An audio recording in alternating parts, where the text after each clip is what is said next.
একটি জাতিকে ঘুরে দাঁড়ানোর জন্য এটি যথেষ্ট সময় ছিল। ভিয়েতনাম আমাদের বহু পরে তারা স্বাধীনতা পেয়েছে, গৃহযুদ্ধের কবল থেকে মুক্তি পেয়েছে। সেই ভিয়েতনাম এখন এই অঞ্চলের সত্যিকার অর্থে ঈর্ষণীয় উন্নয়নের একটি রোল মডেল। কিন্তু বাংলাদেশের কপালে কোনো ভালো পরিবর্তন লক্ষ্য করা যাচ্ছে না। এখনো বাংলাদেশে সন্ত্রাস হয়। হবিগঞ্জে কোনো সন্ত্রাস নেই, নাই? আছে? হবিগঞ্জের মানুষ তো ভালো, ভদ্র, শিক্ষিত। এখানে আবার সন্ত্রাস হয় কিভাবে? এখানেও সন্ত্রাস আছে। এখনো মায়েরা ঘরের মধ্যে নিরাপদ নন, ঘর থেকে বের হলে চলাচলে নিরাপদ নন, কর্মস্থলে নিরাপদ নন। এখনো প্রিয় দেশে চাঁদাবাজদের ভয়ে মানুষ অস্থির, মামলাবাজদের ভয়ে সাধারণ নিরীহ মানুষ অস্থির। দুর্নীতি আমাদের সমাজকে আগাগোড়া একবারে ছেয়ে ফেলেছে। এই বাংলাদেশ সবাই কি চেয়েছে? আমি বিশ্বাস করি এখানে রণাঙ্গনের মুক্তিযোদ্ধাও আছেন, অথবা তাদের সন্তানেরা আছেন। আমিও এক শহীদ মুক্তিযোদ্ধা পরিবারের সদস্য। আমার যে ভাই জীবন দিয়েছেন, আমি বিশ্বাস করি এমন বাংলাদেশের চিত্র দেখলে তিনি হয়তো সেদিন মুক্তিযুদ্ধে অংশগ্রহণ করতেন না। জীবন বাজি রেখে, জীবন দিয়ে যারা আমাদেরকে ঋণী করে গেলেন, তাদের প্রতি এই দেশ, এই জাতি, রাজনৈতিক দল আর নেতৃবৃন্দ কি সম্মান দেখালো। তাদের তো স্বপ্ন ছিল একটি ন্যায় সাম্যের বাংলাদেশ তারা কায়েম করবে। মানুষের জীবনে অর্থনৈতিক মুক্তি আসবে, সন্তানরা সুশিক্ষা পাবে, আবাল বৃদ্ধ বনিতা তারা তাদের স্বাস্থ্য পরিচর্যার সমস্ত অধিকার ভোগ করবে, সমাজে নিরাপত্তা থাকবে এবং ন্যায় বিচার নিশ্চিত হবে। আসলে কিছুই হলো না। কার কারণে হলো না? এর জন্য কি সাধারণ জনগণ দায়ী? অবশ্যই না। দফায় দফায় যারা দেশ পরিচালনার সুযোগ পেয়েছিলেন, ভালো যদি কিছু করে থাকেন এইটাও তাদের কৃতিত্ব, অপকর্ম যদি কিছু থাকেন তারও দায় তাদের। কেউ কোনো কিছু ভালো করে নাই একথা আমি বলবো না, কিন্তু যে দেশটি আল্লাহ তাআলা সবুজে ঢেকে দিয়েছেন, মাটির নিচে সম্পদ আছে, মাটির উপরে সম্পদ আছে, পানিতে সম্পদ আছে, পানির নিচে সম্পদ আছে। যেই দেশে হাওড় বাওড়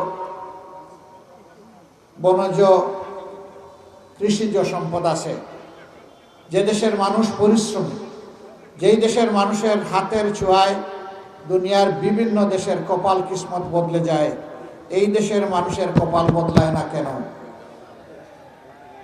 এই না বদলানোর মূল কারণ হলো অসৎ নেতৃত্ব। এরা যখন জনগণের কাছে ভোটের জন্য আসে, তখন এক একজন পীর দরবেশ আউলিয়া হিসাবে আসে।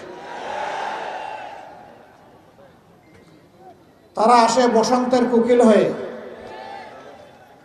বসন্তের সুবাতাস উপভোগ করার জন্য। ইলেকশনের সময় এসে উন্নয়নের একদম গঙ্গা পদ্মা, তারপরে সুরমা কুশিয়ারা বয়ে দেয়। খোয়াই নদীর কথা বললাম না, কারণ এটা মাঝে মাঝে রাগ করে। কিন্তু যখন ইলেকশন চলে যায় তখন আর খুঁজে পাওয়া যায় না। একবার এক শ্রান্ত পথিক চৈত্র মাসের দিনে দীর্ঘ মাঠ পাড়ি দিয়ে এসেছে। হাঁপাতে হাঁপাতে এক জনপ্রতিনিধির বাড়িতে উঠেছে। উঠে বলে, স্যার, আমার তো পিপাসায় ছাতি ফেটে যায়, আমাকে কিছু পান করতে দেন। তিনি তার কাজের সহযোগীকে বললেন, তাড়াতাড়ি যাও, তার জন্য কিছু পানীয় নিয়ে আস। ওই বেচারা এক জগ ভর্তি পানি আর একটা গ্লাস এনে সামনে দিয়ে বলে যে আপনি পান করেন। এখন সে পান করে না। তিনি জিজ্ঞেস করলেন যে এত সময় আপনি বললেন ছাতি ফেটে যাচ্ছে, এখন পানি সামনে জগ ভর্তি পানি গ্লাস আছে, আপনি পান করছেন না কেন? কই স্যার, এত বড় মাঠ পাড়ি দিয়ে 14 মাসে আসছি এই পানি পান করার জন্য। কই তাইলে কোন পানি পান করতে আসছেন? ওই যে ইলেকশনের সময় যে আমাকে পান করাইছিলেন, যে পানি ফুস করে উঠেছিল,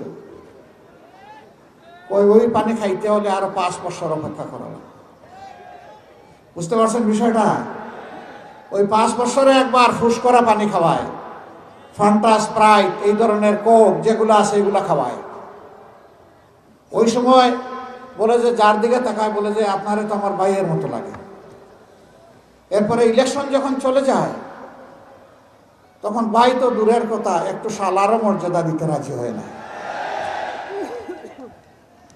জনগণের সম্পদ তারা যুগ যুগ ধরে লুণ্ঠন করে নিয়ে গেছেন। আপনারা জানেন গত 15.5 বছরে কমপক্ষে 28 লক্ষ কোটি টাকা বাংলাদেশ থেকে বিদেশে পাচার হয়েছে। এই টাকাগুলা কার? 18 কোটি মানুষের। রাস্তায় যিনি ভিক্ষা করেন এই টাকাতে তার অংশ আছে, আজকের জন্ম নেওয়া শিশুর অংশ আছে। রাষ্ট্রীয় আয়ের 3 খাত, একটা হলো ট্যাক্স, বিদেশি অনুদান আর বিদেশি সাহায্য। এই 3টা মিলে রাষ্ট্রের তহবিল গঠন হয়। এই 3টাতে সমস্ত মানুষ শরীক। এরা জনগণের টাকা চুরি করেছে, তারা বড়লোক হয়েছে, দেশে সাহস করে নাই অথবা দেশটাকে পছন্দ হয় নাই, এই জন্য পরিবার শুদ্ধ টাকা শুদ্ধ বিদেশে পাঠিয়ে দিচ্ছে। ইনশাআল্লাহ আমরা দুর্নীতিমুক্ত একটি বাংলাদেশ গড়ার অঙ্গীকার নিয়ে ময়দানে এসেছি। আপনাদের এখানে তো কোনো চাঁদাবাজি তেমন হওয়ার কথা না, এখানেও চাঁদাবাজি হয়। ইনশাআল্লাহ আল্লাহ তাআলা আমাদেরকে সুযোগ দিলে এই দেশ পরিচালনার, আমরা চাঁদাবাজের হাত বন্ধ করে দেব ইনশাআল্লাহ। আর চাঁদাবাজি করার দুঃসাহস কেউ দেখাবে না। ব্যবসায়ীর রাতের ঘুম হারাম হবে না। ফুটপাতের সাধারণ হকারকে চোখের পানি ফেলতে হবে না যে আজকে সারাদিনে কয় টাকা রুজি করবো, শুরুতেই তো তাকে 100 টাকা আমার দিতে হলো। এমনকি রাজধানীর কিছু কিছু জায়গায়, আমি এখানকার কথা বলতে পারবো না, ভিক্ষুক যেখানে বসে ভিক্ষা করতে সেখানে আগে চাঁদা, আগে খাজনা আদায় করে তারপরে বসতে হয়। এরা কোন স্তরের প্রাণী আপনারাই চিন্তা করেন।